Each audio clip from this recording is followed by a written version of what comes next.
This episode of the Creep Street Podcast is brought to you by Martini Coffee Roasters. You know, people always look at me weird when I say I start off every morning with a big old martini. But then I set them straight, and I tell them I'm talking about Martini Coffee Roasters coffee. A delicious coffee made by the Martini family. They roast their coffee using a traditional method of sight and sound to roast those little babies to perfection. And they also sell green coffee beans for those home roasters out there. And right now, fans of the Creep Street Podcast can get 20% off their entire order by using the code CREEPSTREET at martinicoffee.com. Once again, for 20% off your order, use the code CREEPSTREET at martinicoffee.com. Martini Coffee Roasters, the perfect coffee to keep you creeps caffeinated. You've taken a wrong turn down Creep Street.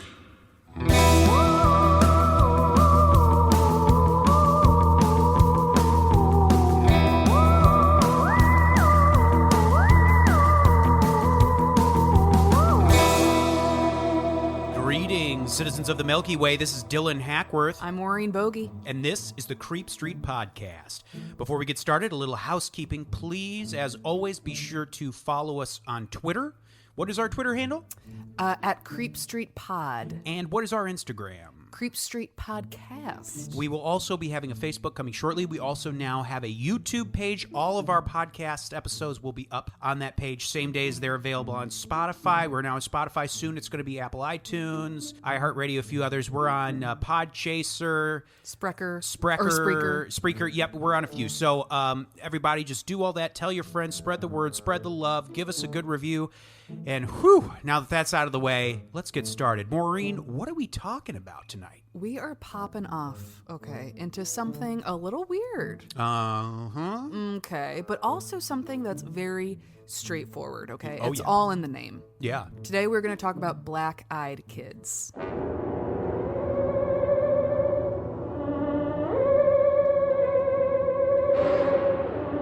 Ladies and gentlemen, this is creepy.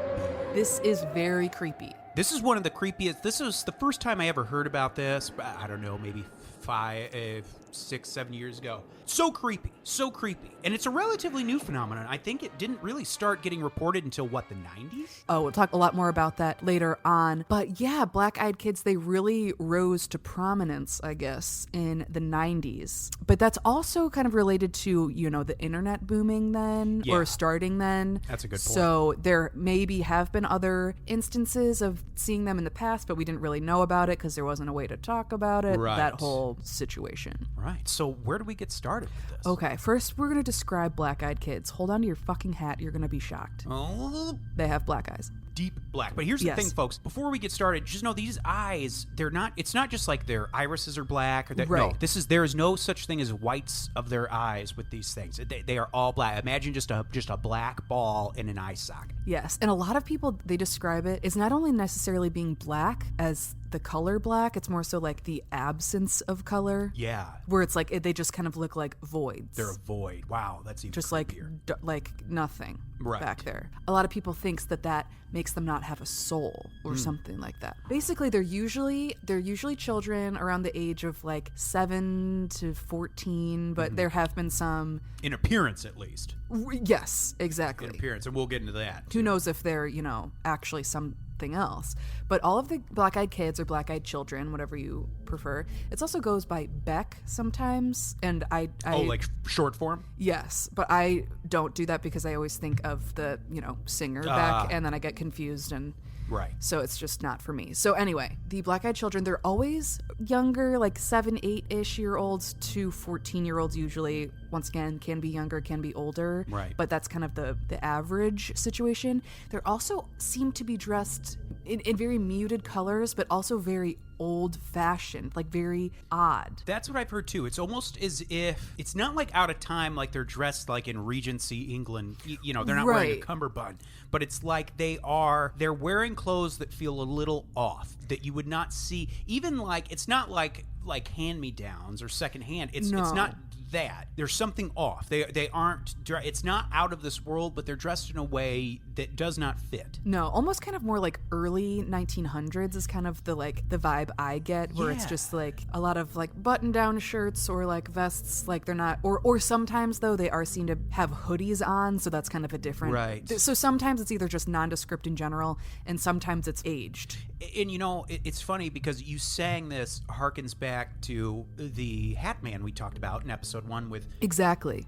There's something about it's trying to appear somewhat like it fits in this era. Right, but it's like just a little bit off. But it's a little bit off, yeah. So that is so weird. And that's something that kind of is coming up more and more in my research of all of these different topics that we're doing for the podcast, which is so weird because it's like you think of these beings as being on some sort of higher level than us. Right. But then they also still are like confused by, you know, like what hats we wear in this time. So but what is time? You know, I don't know. How are people, when they have these experiences, when they meet, what's usually, set the locale for us? Sure. So they have been said to have seen at all times, really, but it's usually in the evening. Right. And it's usually when the person that they approach is alone. So how that works, really quick, going back to what they look like. Oftentimes they're often wearing clothes that don't match the weather outside or things like that. Like maybe it'll be raining, but they don't really seem to be wet and they don't have shoes on. Or maybe it'll be wintertime, but they don't have a coat and they're not, shivering. Right. That is...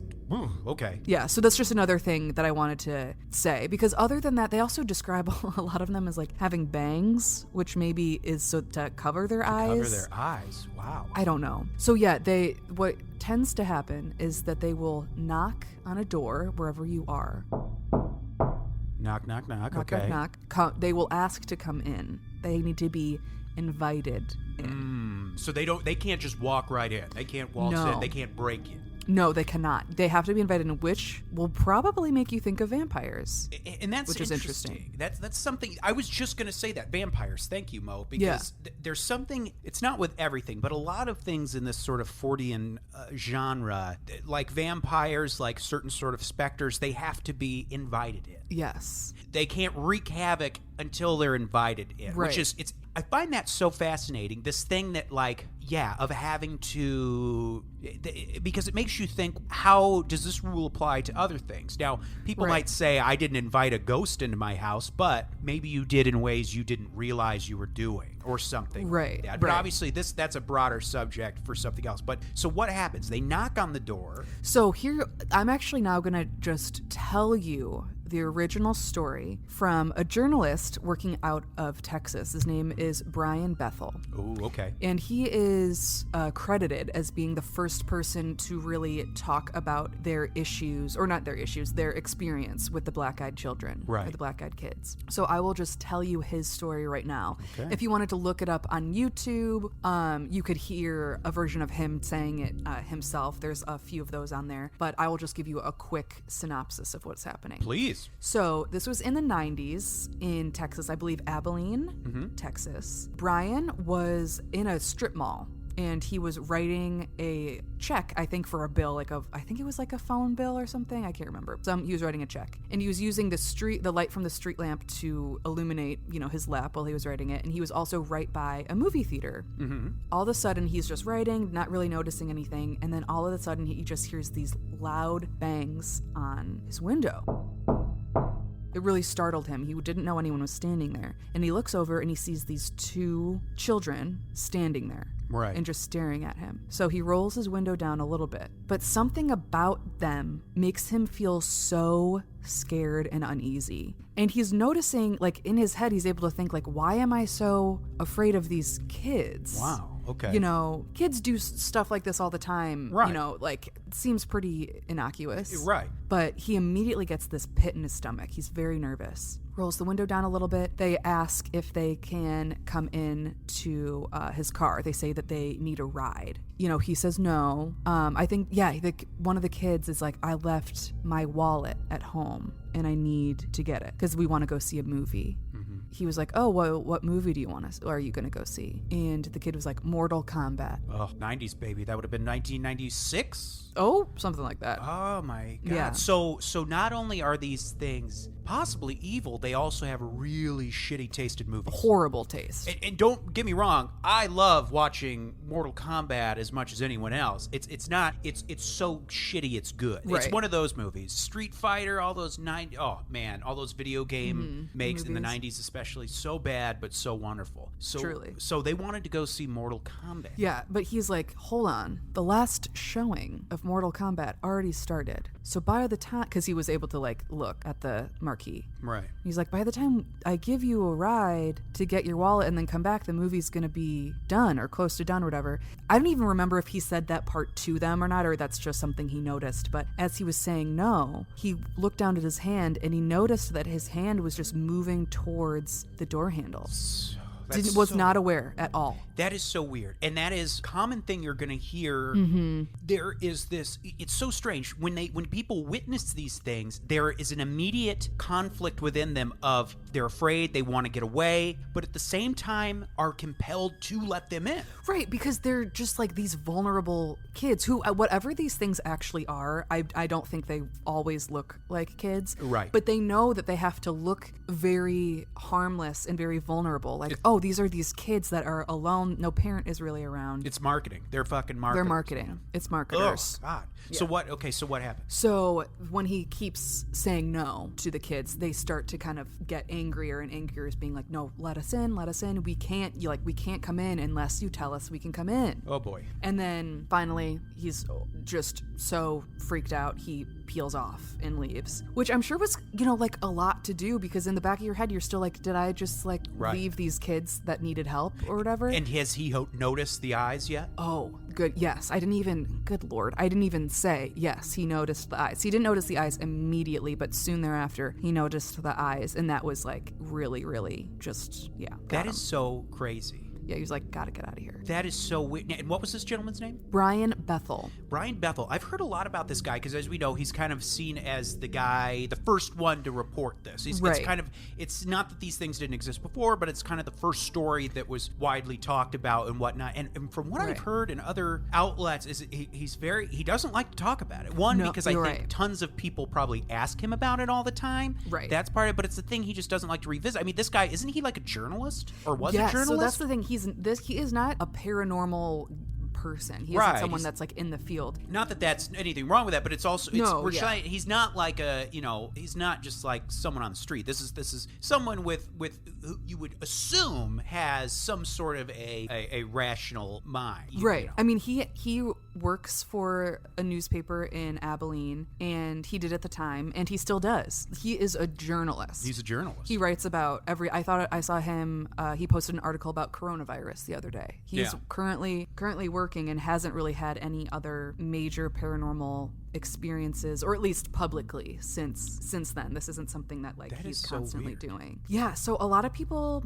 attribute this to creepypasta, which is like a whole other thing, when it was like early internet people telling scary stories, which is fun and good. But a lot of people thought that this was just another one of those stories, when he's like, no, this is very much my experience. And here's the thing about things like that, because other aspects of the paranormal, like Slender Man, is supposed to be said to have started in, like, I think a creepypasta forum, something like that. Yeah. Now, there is a separate sort of phenomenon, and this is something we will, because obviously we're going to dedicate an episode to Slender Man. There is a specific phenomenon in the paranormal world that believes, let's say something like the Slender Man doesn't exist. It's a creation that someone made up online. Right. Well, when enough people start to tell the story and believe in it, that in turn creates that creature. Yeah, like so much energy going into it. So maybe black-eyed kids were a thing that was just born on forums in the early days of the internet. But could they have been brought to existence by this collective belief, this collective telling of this story? Right. So, and that's fodder for another episode that we'll do. But that is very interesting to think about, and I am excited to talk more about that in another episode, because I mean, who knows what all of this energy that people are putting forward can do, or at the very least, it seems so real to so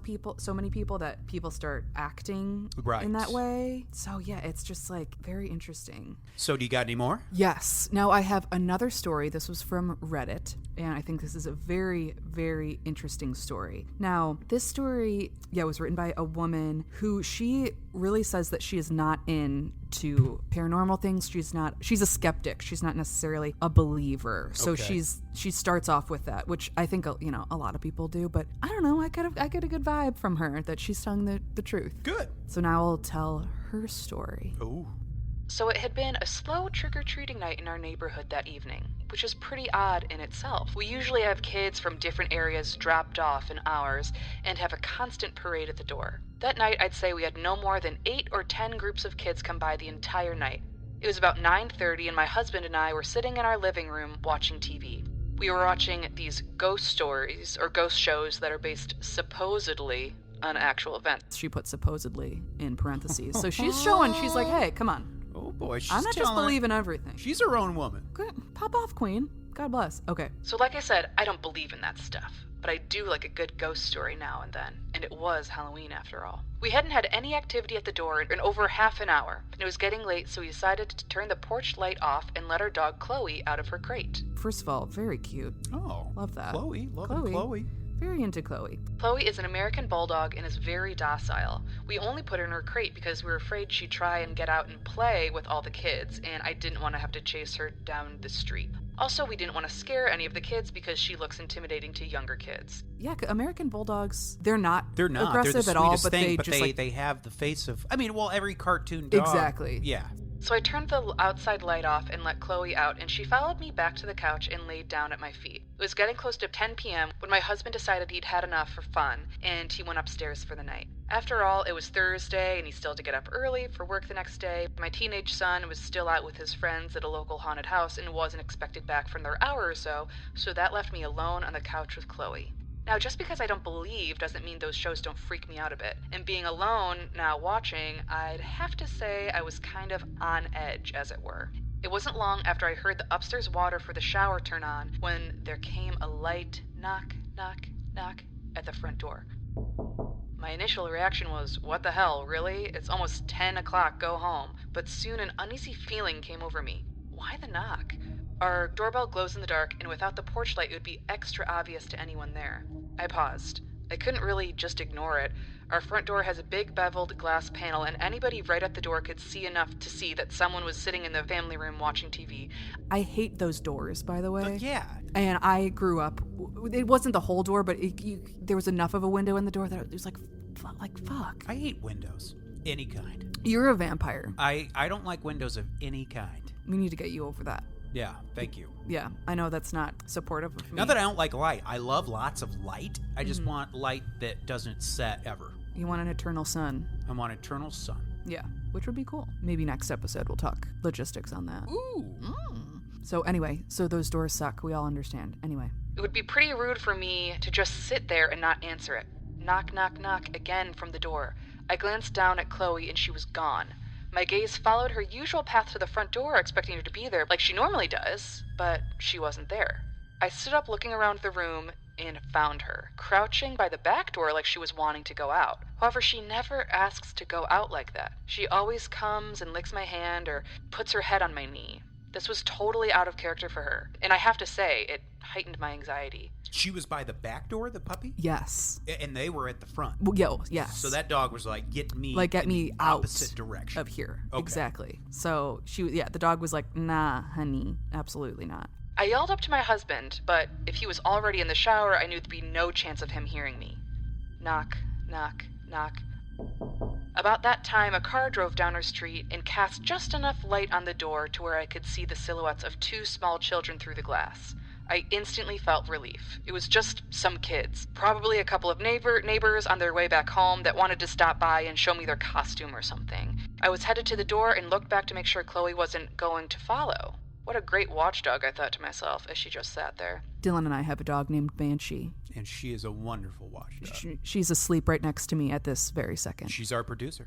We do refer to her as a producer, and she is. She is. But she is also a terrible watchdog. She is a very terrible watchdog. No, she would never protect us in any sort of situation, but we love her. I turned on the porch light when I got to the door, and sure enough, I could see through the glass that it was a couple of pretty small kids. A little late for such young ones, I thought, and I began to wonder what kind of parents would let their kids run the streets that late at night. I only opened the door enough to where I could block Chloe's escape if she decided to grow some balls, which was only about 2 feet. Ho! look out. What struck me immediately as odd was the kids weren't wearing any costumes. They were in normal street clothes. Also, no customary trick-or-treat either. I began to feel uneasy. It was a girl and boy. The girl to my left was older. I'd say about 11 or 12. I could tell she was blonde, but I couldn't make out any distinct features as our lights from high above on the columns at the front porch. Oh, nice house. Yeah. So most of the light was coming from behind them. I had not opened the door wide enough for any light from inside to hit them directly. The boy was younger and about a foot shorter. I'd say 8 or 9 and looked to have light brown hair. The girl very politely spoke up. "Ma'am, can we please come inside to use your phone to call our mom?"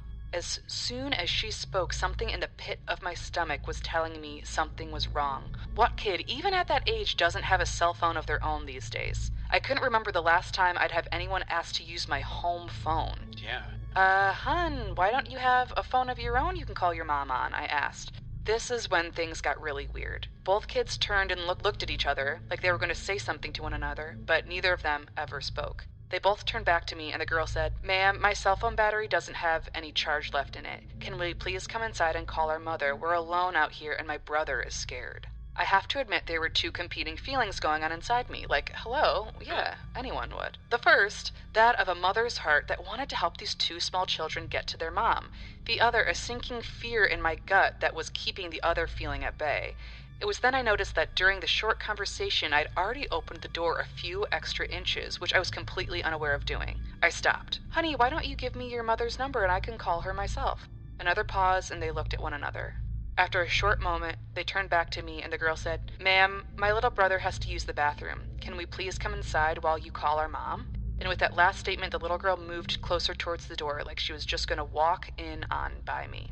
As she did, she stepped into the light coming from inside the house, and I got my first real good look at her. Solid, jet black eyes. That's all I could see. That motherly instinct was gone and replaced by terror I don't think I ever felt in my life. I could feel every hair on my arms and the back of my neck standing at attention. I closed the door to where my face was just able to stick out. The little girl stopped and again pleaded, "Please, ma'am, we're really scared and alone out here. We have to come inside. Please help us." Then, like on cue, both kids began to whimper and cry. That's when the fear took over and I shut and locked the door. "Call your mom if you give me the number," I shouted through the door, "but I'm not letting you in my house." I could still see them standing there in the porch, just staring at me through the beveled glass pane. Part of me wanted to run upstairs to my husband, but the bigger part didn't want me to lose track of where they were, that they would have freaked me out even more to not know where they were. And basically the story continues on that she says she's going to call a neighbor, and the kids start walking away. And then the kids no longer see her holding the phone, so they stand at the end of the driveway. And then when she puts the phone back to her ear, they left and she never saw them again. Wow. Yeah. That is freaky. Now what do we know what they want? No. And that's the thing. We don't really know. There have been a couple cases where people have said they have let them in. And those are very scary. And I will tell you one of them. Oh, God. But so far, in all of those stories, they just kind of enter. And they don't take anything or anything like that. So even the stories when they get let in? Yeah. Yes. Well, there's a few different ideas, but I have a story on deck that I can tell. I'll just tell it right now. Okay. Basically. And then we can come back. I want you to tell all the stories you got. For sure. Because I got another one after this that is funny, and I like it. Good. But so this is the one where they let someone in. I don't have the word-for-word story in front of me right now, so I'll just give a quick little short version of it. Basically, same type of situation, but it was a husband and wife at home. It was very snowy. They lived up in Vermont. And it was also late at night. Get a knock at the door. And it was these two children, and they were not wearing coats, but they didn't seem to be shivering or anything. Asked if they could come inside. The wife of the couple didn't want to at first, but then, she had that feeling that she shouldn't, but she was like, these are just some two kids. What am I going to do? So she lets them in, and she stepped out of the room for a second, I think, to make them cocoa or something. And when she comes back in the room, her husband has his head in his hands, and he says he has a throbbing headache, and he looks up and his nose is bleeding. Ugh. And it's then that she notices that these kids have just jet black eyes. And they ask to go to the bathroom. They leave. And then a little bit later, the wife looks out and the kids are just standing in the hallway. So they got in? They've already been in. She already let them in. Wait, but I mean, but they left and then came back? No, they left the room to go to the bathroom, but they were just... I'm so sorry. No. So they just left the room to go to the bathroom, quote unquote. But when she went to go like out of the room to see, they were just standing in the hallway. They weren't in the bathroom. Oh my God. Yeah. And then they just said, our parents are here. They had never used a phone. Whoa. Nothing. So they just walked out the front door. And I have heard versions of the story without this part and with this part, so I don't know. I have heard that there was 2 tall figures at the end of their, I don't know if it was a driveway or just a little further down by the road, and they were just standing there waiting for them. And I've also read that they got in a car and they drove away. I've read that they just disappeared. I don't know. Okay, I've read a bit about Black Eyed Kids, but I've never heard that aspect. That is insane. So it's almost like they kind of did need to call their parents in a weird way. But what happened was, so by the way, they also had like 4 cats or something like that. The cats did not want to be around these kids. Right. After they left, 3 of their 4 cats, I believe, disappeared, like they ran away. Jesus. One of the cats, they came home and they found it dead in a puddle of its own blood. Inside? Yes. The wife said that she had some headaches, nosebleeds, the dizziness situation. The husband was diagnosed with a very, very aggressive form of skin cancer. Holy God. That usually people only who use indoor tanning beds get. Or not only, but that's kind of a major culprit. And he's never done that in his life. Oh my God. So, so maybe we shouldn't let these things in. It sounds like we shouldn't let them in. Moral of the story, don't let the little bastards in. If you have a bad feeling, just do what the woman in the Halloween story did. Be like, I will help you while you remain outdoors. You know? But also if a kid is really needing help, I get it. But just see if they have black eyes, I guess. That would be so hard. I feel like as time goes on, though, it's going to be harder for those little bastards to get the job done. Because think about it. Think about we talked about with the David Huggins episode, how he went hitchhiking. You don't hitchhike in 2020. Yeah, it rarely happens now. Unless you're delivering a pizza, you don't really knock on someone's door unless you know them or it's Halloween. You know what I mean? Right. I mean, I guess there are situations, but like nowadays, even my family texts now. Right. Even the adult, the older people in my family text. When my phone actually rings, I assume someone's dead or someone won the lottery. Right. You know what I mean? So it's got to be getting hard for them to pull this crap off, because I have also heard situations where they will knock on a door in a place where they couldn't have even gotten. I've heard of them knocking on military bases, where they could not get in.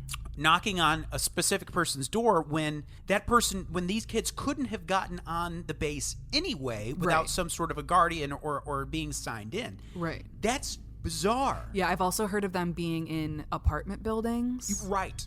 You would actually have to go through a few doors to get in. Right. The military base, I think, is the scariest, because it's how did you get through? How did you even get there? Right. Yeah, and sometimes they knock on car doors. Car doors, too. Yeah.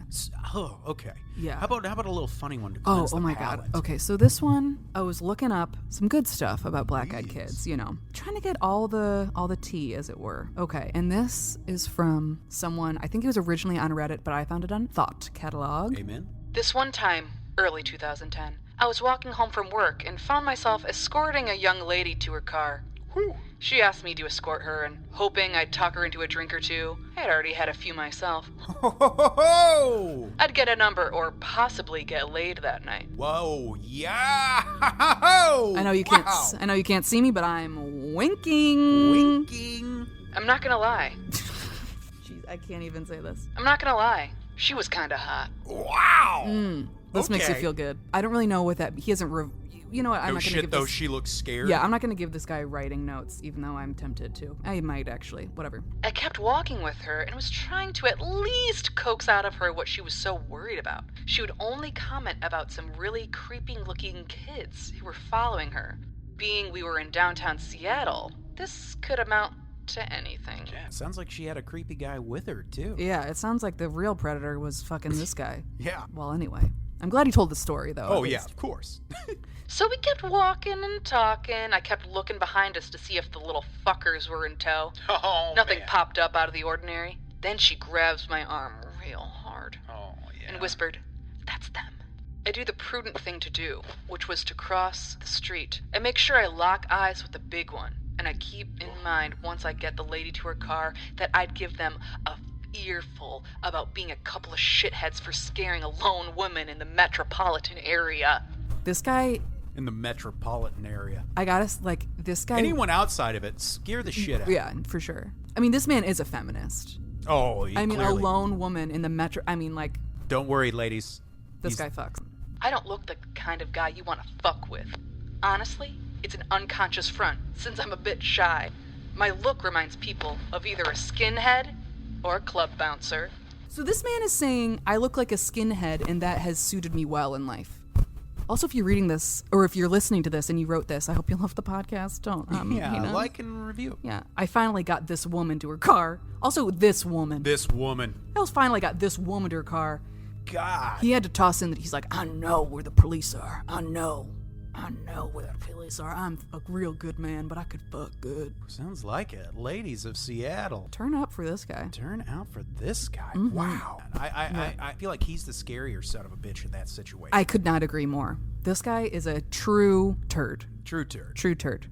I've got a couple people. Black-eyed kids have met the BEKs. They have met their match. Exactly. This is the real, we should really be scared of here. Okay, now I would love to talk about some origins, maybe, because all of these have been the original story or things that people have said since the quote unquote original story came out in the 90s. Oh, what the hell are these things, Bob? Yes. So, okay, I have two. I'm sure there are lots of different types of entities or legends or anything like that in various cultures, but I have two here that I think are very interesting. And one is an Iroquois legend. This is from the Mohawk Valley area. And the Mohawk Valley area is on the East Coast. It's in New York.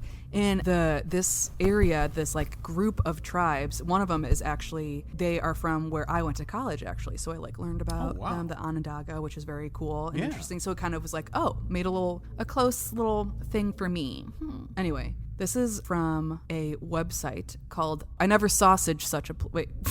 I Never Sausage a Place. It's supposed to sound like I never saw such a place, but it's sausage. I never sausage some place. That's why I had a huge issue saying it to you all right now.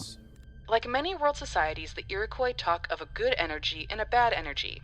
The positive, life force, or divine energy was called something that sounded like Orinda. Since many of the Iroquois linguistic nuances were not documented officially, there's some debate about the correct pronunciation. The positive energy of Orinda can be channeled to do anything and could be enhanced through virtue, training, and life experiences. However, the opposite of Orinda was Atkan. Atkan is a broad term for the negative energy, things, being, and forces that live in the world around us, penetrate this world from the underworld, the skies, or other dimensions of consciousness and reality. Atkan was considered by Iroquois an evil energy that could possess, destroy, and be focused as a weapon against people, objects, and animals. Some historical accounts have stated that the Mohawks of the Mohawk Valley believed strongly in the existence of witchcraft, and those who wielded the negative power of Atkan were often said to be influenced by the evil-minded one. This dark archetype was a Satan-like being who some said took the form of a reptilian snake man. Yikes. Okay. It was said that the evil-minded one was trying to manifest itself in human form and often tried mating with unsuspecting Iroquois women. The result of this union was a possessed offspring with black eyes and pale, chalky skin. Ooh. A black-eyed infant was usually killed at birth by tribal elders and burned to prevent resurrection. These black-eyed kids, as they are called in modern times, often never lived past a day or two after they opened their eyes. Other times, unlucky Iroquois children who found themselves lost or alone in the woods were easy targets for the evil-minded one to project Atkan into. Children would wander from the tribe and come back empty, with black eyes replacing their normal eyes. It was said that the evil-minded one had stolen their Orinda and replaced it with Atkan, and that they were now his loyal servants, doing his bidding and infecting other children with Atkan. The black-eyed kids were said to be peculiar acting, repeating themselves frequently, and paced around nervously. Which all lines up with what we say about the black-eyed kids. These evil black-eyed kids caused havoc amongst their tribe, as their goal was to destroy it with Atkan. There you go. So, and it goes further, but that's... It's kind of a sad origin story to think Yes. these kids were killed or that they were lost. So it's kind of a bummer. This origin story is sad because they are victims too. Almost kind of like zombies, where it's like you're kind of like these goddamn zombies, but at the same time you're like, I know that you are not in control. Exactly. I mean, not that like Black Eyed Kids are like zombies, but yeah, just that same idea. I know, very sad. So that's one origin. So another possible origin of the Black Eyed Kids is something called the mealing, which is something from Scandinavian folklore.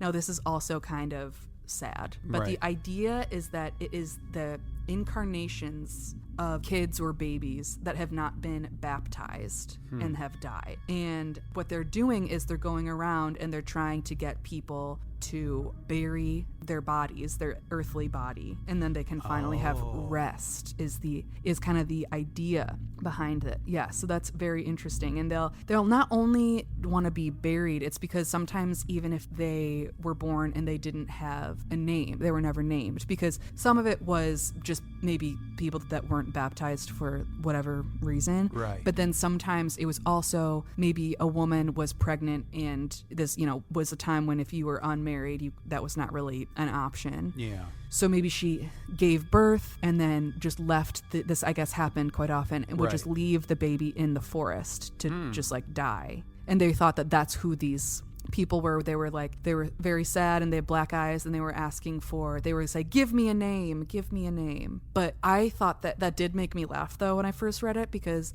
it made me think of like an improv show where they're just kind of like, give me a name, any name, an occupation. Oh, what about a relationship?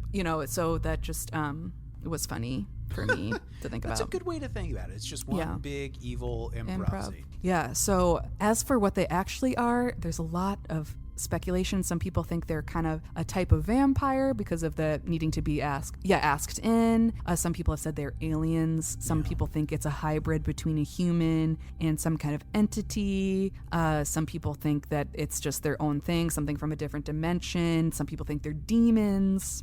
Right. I don't really know, but I hope I never see one. Me either. Well, ladies and gentlemen, that wraps up this episode. This was Black Eyed Kids, and that was freaky. So scary. This could happen to anyone. Never answer your door, ever. Never. And if kids are speaking well and are very mature sounding and are speaking in full sentences, then that's bad. Well, ladies and gentlemen, for one last time, this is the Creep Street Podcast. My name is Dylan Hackworth. I'm Maureen Bogey. Citizens of the Milky Way, good night and goodbye.